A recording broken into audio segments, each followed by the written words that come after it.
এই লোক বেঁচে থাকার জন্য প্রতিদিন মাছ ধরে, কিন্তু রাত হতেই তার মাছ চুরি হয়ে যায়। একদিন সে মাছ ধরে আর লাঠি নিয়ে তাদের পাহারা দিতে থাকে, কিন্তু তার চোখ লেগে যায় আর সে স্বপ্নে দেখে কিভাবে সে আগের বছর কাঠ কুড়িয়ে একজন লোককে দিত, যার বদলে ওই লোক তাকে খাবার খেতে দিত।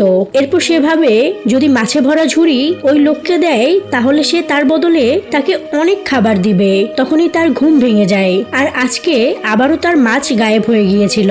কিন্তু পরের দিন সে আবারও মাছ ধরে আর সিদ্ধান্ত নেয় আজকে যেভাবেই হোক সে ওই চোরকে ধরবেই। এই কারণে সে ঝুড়ির মধ্যে লুকিয়ে বসে পড়ে। কিছুক্ষণ পর ওই ঝুড়ি নড়তে থাকে আর সে যখন বাইরে দেখে তো ঝুড়ি বাতাসে উড়ছিল।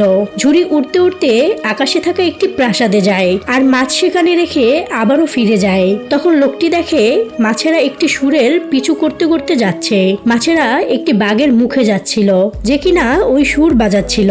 এখন লোকটি কিভাবে বদলা নিবে?